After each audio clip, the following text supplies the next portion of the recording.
Hello students, welcome back. BSc first year optics के अंदर अपन बच्चों इसकी सेकंड यूनिट पढ़ रहे थे इंटरफेरेंस। और मैंने इंटरफेरेंस में मैंने आपको लास्ट क्लास में पढ़ाया था बच्चों बेज से film interference due to wedge से फिल्म बताया था। इस बेज से फिल्म के लिए मैंने आपको फनाकार फिल्म के लिए आपको डायग्राम से बताया था और उसमें अपन ने जो पथांतर निकाला था पाथ डिफरेंस, वो पाथ डिफरेंस आया था अपना पथांतर 2 mu T cos are plus theta. चूंकि यहाँ भी किरणें सघन माध्यम से परावर्तित होती हैं, अतः यहाँ पाई अतिरिक्त कालांतर या λ/2 अतिरिक्त पथांतर क्या होगा, उत्पन्न होगा। तो बच्चों λ/2 अतिरिक्त पथांतर होगा, अतः प्रभावी पथांतर डेल बराबर क्या हो जाएगा 2 mu T cos are plus theta minus λ/2। ये अपना प्रभावी पथांतर हो गया। इस प्रभावी पथांतर के अकॉर्डिंग अपन इसमें अवस्थाएं देख सकते हैं, व्यतिकरण की अवस्थाएं।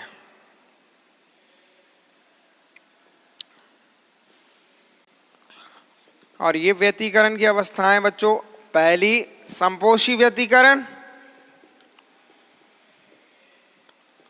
और संपोषी व्यतिकरण के लिए क्या होगा, पथांतर किसके बराबर होगा, एन लैम्बडा के, यानी 2 mu T cos are plus theta minus λ/2 बराबर एन लैम्बडा। इससे क्या लिख सकता हूं मैं, 2 mu T cos are plus theta is equal to, इसे इधर ले जाऊंगा तो एन लैम्बडा माइनस का उधर जाके क्या होगा बच्चों, प्लस λ/2 हो जाएगा। तो प्लस λ/2 क्या लिख सकता हूं मैं, 2n + 1 λ/2। Is it clear? ये अपना शर्त हो गई एक तरह से किसकी, संपोषी व्यतिकरण। अब यहाँ पर बच्चों ये अपनी संपोषी व्यतिकरण की शर्त हो गई, यदि प्रकाश किरणों का आपतन लंबवत हो, कैसा हो, अभिलंबवत या लंबवत हो,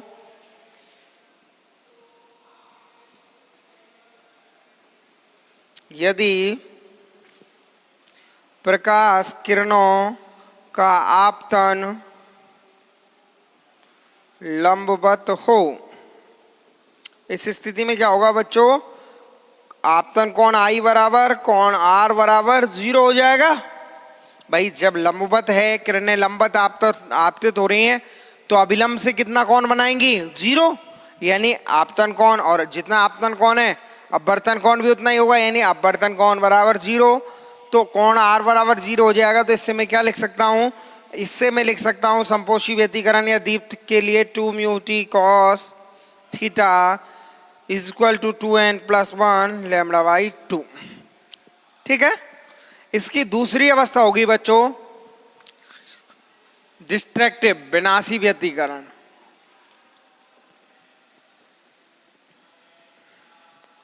विनाशी व्यतिकरण के लिए पथांतर किसका, λ/2 का विषम गुणज होना चाहिए, यानी 2 mu T cos are plus theta minus λ/2 is equal to 2n + -1 λ/2।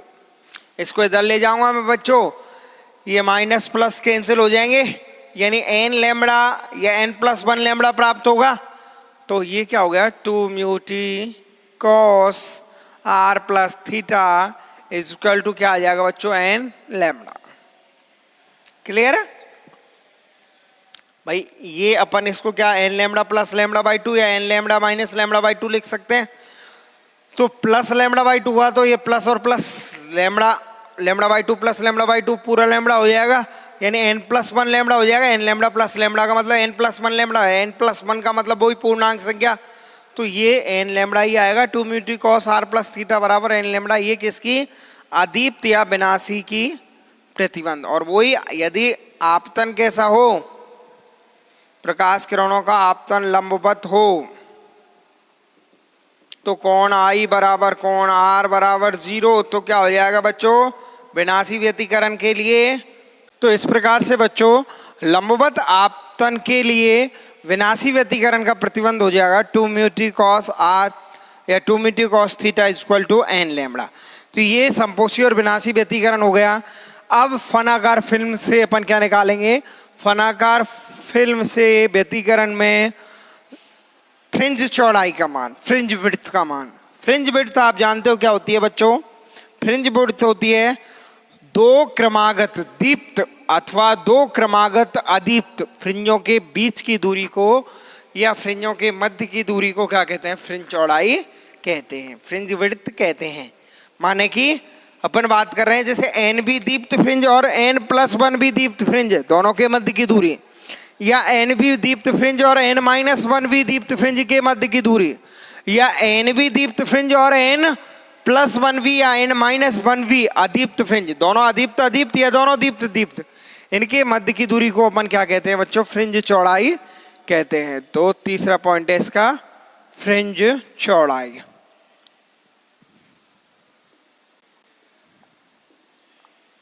Fringe चौड़ाई क्या होती है? सबसे पहले फ्रिंज विड्थ, इसकी डेफिनेशन मैंने आपको बता दी है, दो क्रमागत दीप्त अथवा अदीप्त फ्रिंजों के मध्य की दूरी को क्या कहते हैं?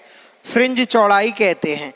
जैसे मैं ये कोई फनाकार फिल्म ले रहा हूं बच्चों, इसका एक सिरा माना कि O बिंदु है, यहाँ NV मान लो या n-1 भी मान लो, दीप्त या अदीप्त जो भी आपको मानना है।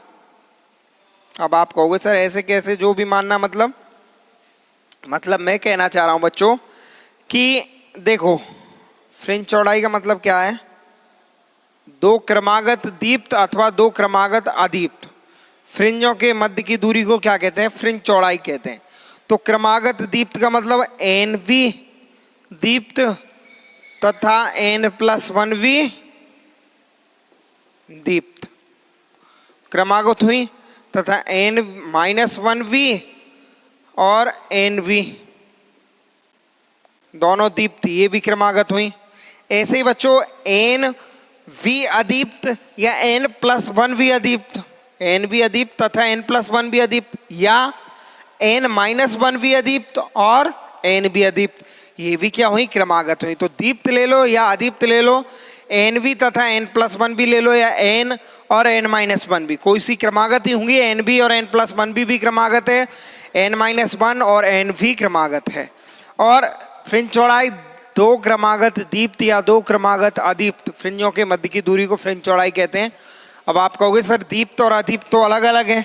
यस, अपन पहले चेक कर चुके हैं बेटा, दीप्त और अदीप्त दोनों फ्रिंजों के मध्य की दूरी या फ्रिंज चौड़ाई समान होती है। दीप्तों के लिए भी वही फ्रिंज चौड़ाई आती है और अदीप्त के लिए भी वही फ्रिंज चौड़ाई आती है। तो मैंने ये बिंदु इसका शीर्ष फनाकार फिल्म का शीर्ष या फनाकार फिल्म का पहला सिरा, प्रथम सिरा O बिंदु, ये बच्चों A', B' और ये AV, यहाँ मैंने ये फनाकार फिल्म OA', B' लिए, दूसरी स्थिति में OAV लिए। अब आप कहोगे ये कैसे? ये लिए माना यहाँ NV दीप्त बन रही है इस स्थिति के लिए, यहाँ n+1 भी बन रही है। क्लियर? यहाँ n-1 बन रही है और यहाँ NB क्रमागत बना रहे अपन। ये A', B' पर फनाकार फिल्म की मोटाई माना अपन ने कितनी मान ली? यदि NB मान रहे हो तो इसको मान लेना TN, और इसको n+1 भी मान रहे हो तो इसको मान लेना TN+1। क्लियर है? इसको n-1 मान रहे हो तो यहाँ मोटाई TN-1 और यहाँ NV के लिए TN, जैसा आप चाहो वैसा, या तो आप मान सकते हो TN और TN+1, या इसको n-1 और n मान रहे हो तो बच्चों ये TN-1 और ये TN, अब भी क्रमागत है। माना यहाँ n-1 भी दीप्त बन रही है और यहाँ n भी दीप्त बन रही है, या अदीप्त भी कह सकते हो आप, कोई सी भी। तो ये मैंने एक फनाकार फिल्म ली है और इस फनाकार फिल्म की मैंने माना है बच्चों, अपन जानते हैं दो क्रमागत दीप्त या दो क्रमागत अदीप्त फ्रिंजों के मध्य की दूरी को फ्रिंज चौड़ाई कहते हैं। तो इसके लिए मैंने फनाकार फिल्म के बिंदु O से xn-1 दूरी पर, ये वाली डिस्टेंस कितनी ली है मैंने? माना xn-1, ये मैं n-1 के लिए ले रहा हूँ, NV के लिए लेता तो xn ले लेता, ये NB है तो ये डिस्टेंस हो गई बच्चों xn। कंफ्यूज कतई मत होना, यदि आप NB और n+1 भी ले रहे हो तो ये दूरी है xn और ये xn+1, ठीक है। तो ये मैंने O बिंदु से इनकी दूरियां ले ली हैं। अब इन दूरियों में मैं मान रहा हूं कि फनाकार फिल्म O से xn-1 1 दूरी पर n-1v दीप्त फ्रिंज बनाती है और xn दूरी पर nv दीप्त फ्रिंज बनाती है। और जहां इस फनाकार फिल्म की O से xn-1 दूरी पर फनाकार फिल्म की मोटाई माना Tn-1 है और O से xn दूरी पर माना कि इस फनाकार फिल्म की मोटाई है Tn। ठीक है, तो इस स्थिति में अपन क्या कर रहे हैं बच्चों, इस स्थिति में अपन nb और n+1v दोनों के लिए चमकीली फ्रिंज या दीप्त फ्रिंज निकालेंगे और उनके मध्य की दूरी ज्ञात करेंगे, वो किसके बराबर होगी, फ्रिंज चौड़ाई के बराबर होगी। तो सबसे पहले तो मैं त्रिभुज a dash o b dash में बात करूंगा। त्रिभुज a dash o b dash में भाई मुझे फाइनली क्या निकालना है, मुझे इस डायग्राम से देख रहा हूं मैं, फाइनली अपन को क्या ज्ञात करना है, इसमें ज्ञात करना है बच्चों अपने लिए Tn, यहाँ पर मोटाई है Tn और यहाँ Tn-1। तो यहाँ Tn मोटाई पर इस जगह पर बन रही है Nv और यहाँ n-1 भी, तो इन दोनों के मध्य की दूरी फ्रिंज चौड़ाई के बराबर होगी दीप्त के लिए। तो त्रिभुज a o या a dash o v dash में, a dash o v dash में अपन बात करें और माना ये कौन फान कौन थीटा है, तो इसमें अपन त्रिभुज a dash o b dash में टेन थीटा ज्ञात करेंगे। सबसे पहले टेन थीटा बराबर क्या होगा बच्चों, टेन बराबर क्या होता है, लंब बटे आधार, और लंब क्या है बच्चों इसमें, ये वाला है लंब है a dash b dash upon आधार क्या है बच्चों o v dash. a dash b dash का मान क्या है बच्चों, Tn-1 upon o v dash का मान xn-1। इस त्रिभुज में अपन ने टेन थीटा निकाला तो वो किसके बराबर आया, Tn-1 अपॉन xn-1 के बराबर, ये आ गया समीकरण 1।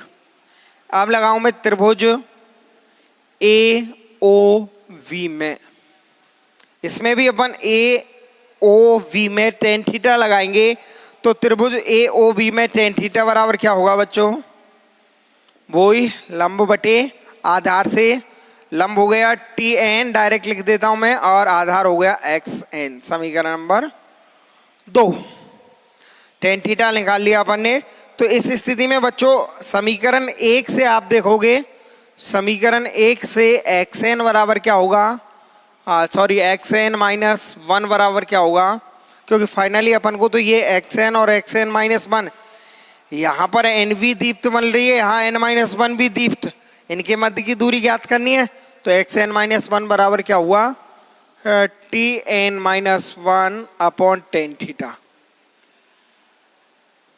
ऐसे ही बच्चों इससे 2 से क्या हुआ, xn equal to Tn upon tan theta, यही हुआ बच्चों।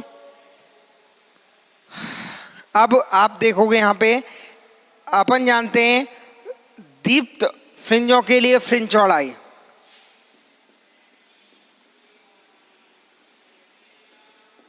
दीप्त फ्रिंजों की फ्रिंज चौड़ाई किसके बराबर होगी बच्चों, बीटा बराबर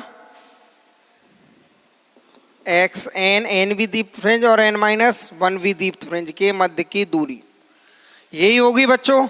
और xn तथा xn-1 क्या कर लिया अपन ने, ज्ञात कर लिया है, xn तथा xn-1 अपन ने ज्ञात कर लिया, ये मान अपन रख देंगे यहाँ। तो क्या होगा इससे देखना, Tn upon tan theta minus Tn-1 upon tan theta, यानी 1 अपॉन क्या हो जाएगा टेन थीटा, मैं क्या ले लूँ इससे कॉमन, क्या बचा Tn माइनस Tn-1।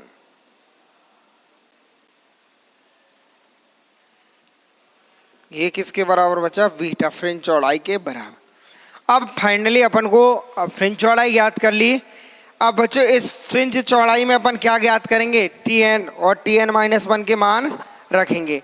अब हम जानते हैं कि एन भी चमकीली फ्रिंज के लिए T बराबर Tn रखें, तो इस स्थिति में क्या होगा, एन भी चमकीली फ्रिंज के लिए Tn का मान पथांतर से ज्ञात करेंगे। तो क्या होता है बच्चों, इस डायग्राम से अपन ने ये मान निकाल लिए। अब एन बी चमकीली फ्रिंज के लिए हम जानते हैं एन बी चमकीली का प्रतिबंध क्या होता है, 2 mu T cos are plus theta equal to n b चमकीली 2n + 1 लैम्डा बाई 2, यही होता है, अभी निकाला अपन ने। और एन बी पर टी की जगह मान कितना है बच्चों, टी एन, या इधर ही बता देता हूं मैं, चलो ये डायग्राम मिटा दूं। एन बी चमकीली फ्रिंज के लिए क्या जानते हो आप, क्या होता है बच्चों, एन बी चमकीली फ्रिंज के लिए 2 mu T cos are plus theta equal to, अभी निकाला था चमकीली के लिए माइनस लैम्डा बाई 2 बराबर एम लैम्डा था, तो उधर जाके अपन ने क्या किया, equal to 2n + 1 lambda by 2, यही आया। अब बच्चों यहाँ t की जगह चित्र में मोटाई कितनी है एन बी के लिए, tn है, तो tn लिख दूं मैं, 2 mu t n cos are plus theta equal to 2n + 1 lambda by 2। अब इसी प्रकार अपन क्या निकालें बच्चों, n-1 के लिए, इसी प्रकार n-1 वी चमकीली फ्रिंज के लिए, n-1 वी चमकीली फ्रिंज के लिए या n-1 वी चमकीली फ्रिंज के लिए क्या होगा, वही चमकीली फ्रिंज का प्रतिबंध लगाएंगे अपन। और चमकीली फ्रिंज का प्रतिबंध क्या होता है बच्चों, चमकीली फ्रिंज का प्रतिबंध आप जानते हो क्या होता है, 2 म्यू टी, एन की जगह कितना n-1 cos are plus theta equal to n-1 रख दूंगा n की जगह में, तो 2 n की जगह n-1 + 1 2n + 1 2 लैम्डा बाई 2। इसको और सॉल्व करके लिखेंगे तो 2 mu t n-1 cos are plus theta equal to, ये 2 से गुना किया, 2n - 2 + 1 -2 + 1 -1 बच गया, यानी 2n - 1 लैम्डा बाई 2। अब बच्चों अपन क्या करना है, tn - tn - 1 चाहिए, तो इस समीकरण में से इस समीकरण को हटा दूं मैं, यानी ये समीकरण 1 2 ये 3 आ गया अपना, और ये समीकरण अपना हो गया 4, और ये हो गया अपना समीकरण 5। अब मैं क्या कर रहा हूँ, समीकरण 4 में से समीकरण 5 को घटाने पर, क्यों घटा रहे हैं अपन, क्योंकि tn - tn - 1 लाना है मुझे इसके लिए, और वो वैल्यू आ जाएगी तो इसमें रख दूंगा, और वो क्या होगा, बीटा का मान होगा। tn - tn का -1 का मान ज्ञात करने के लिए मैं इनमें से 4 में से 5 को घटा रहा हूँ, क्योंकि मैंने फ्रिंज चौड़ाई तो ज्ञात कर ली है, लेकिन वहाँ tn तथा tn - 1 मेरे पास नहीं है। वो वैल्यू ज्ञात करने के लिए अपन ने इसमें दीप्त फ्रिंज का प्रतिबंध लगाया है nv के लिए और n-1v के लिए। तो अब क्या करें, समीकरण 4 में से समीकरण 5 को घटा दें।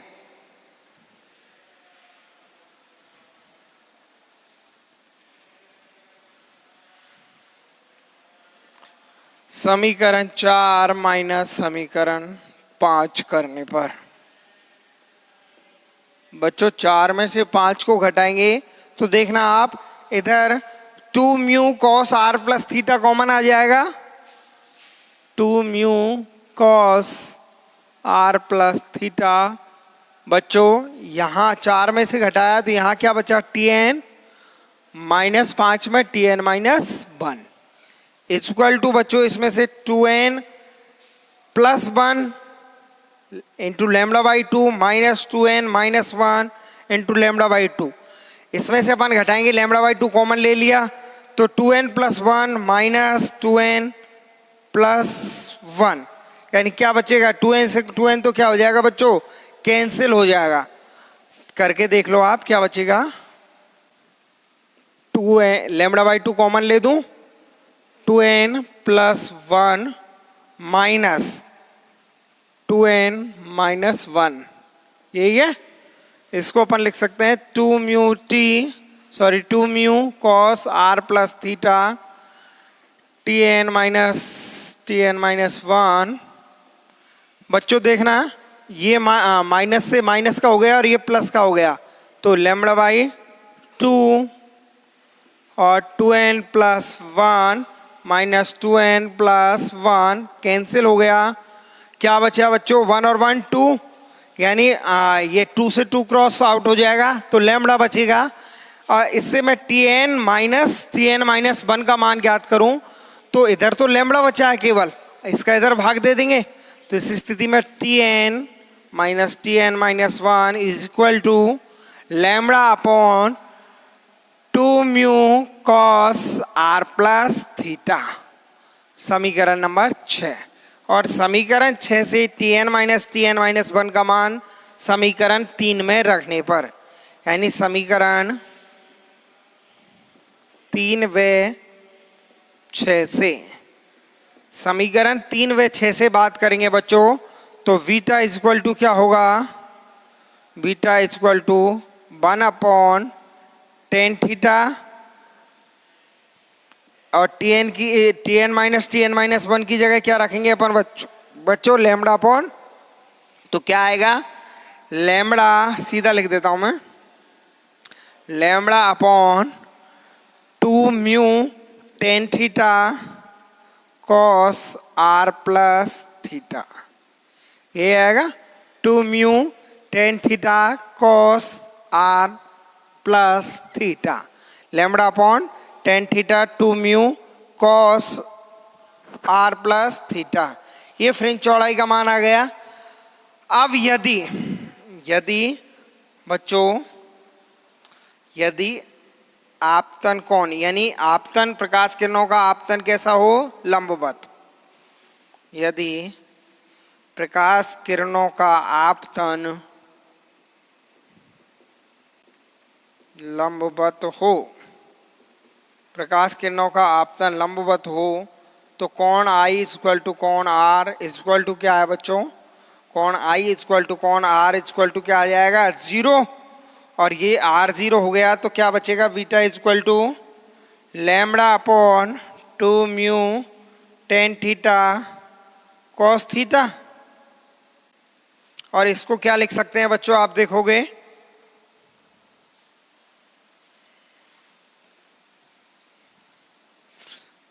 Beta is equal to lambda upon 2 mu tan theta को sine theta upon cos theta into cos theta की जगह cos theta, cross out, and beta is equal to lambda upon 2 mu sine theta.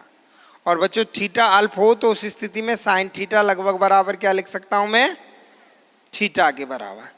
तो इस स्थिति में fringe चौड़ाई beta बराबर क्या होगा, लैम्बडा अपॉन 2 म्यू थीटा, यानी फ्रिंज चौड़ाई फनाकार फिल्म से फ्रिंजों की फ्रिंज चौड़ाई लैम्बडा के समानुपाती और फान कोण थीटा के व्युत्क्रमानुपाती तथा अपवर्तनांक म्यू के भी व्युत्क्रमानुपाती होती है।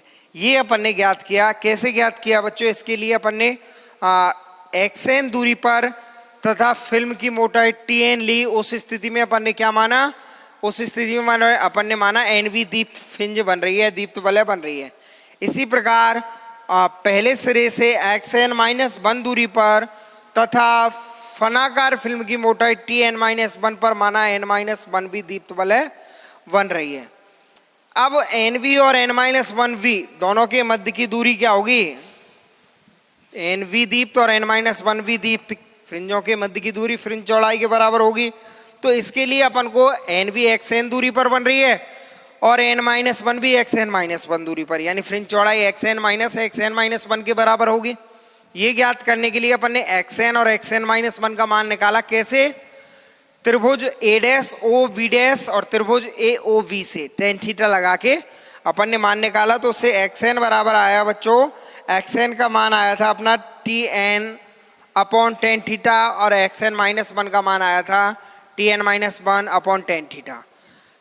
अपन ने xn-1 निकाला तो 1 अपॉन tan थीटा कॉमन आ गया।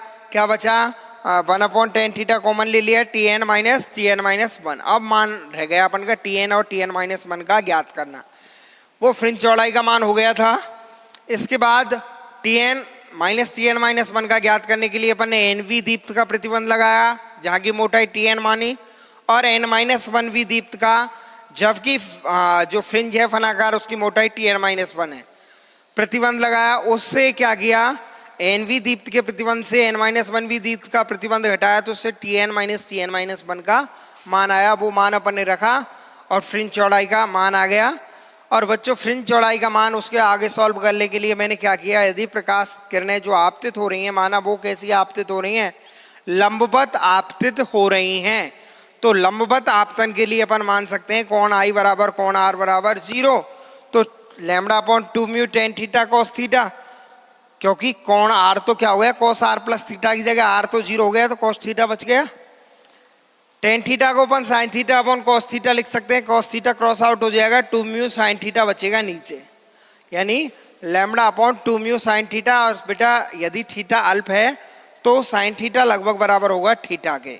इस स्थिति में फ्रिंज चौड़ाई का मान होगा बीटा बराबर λ/2 म्यू थीटा।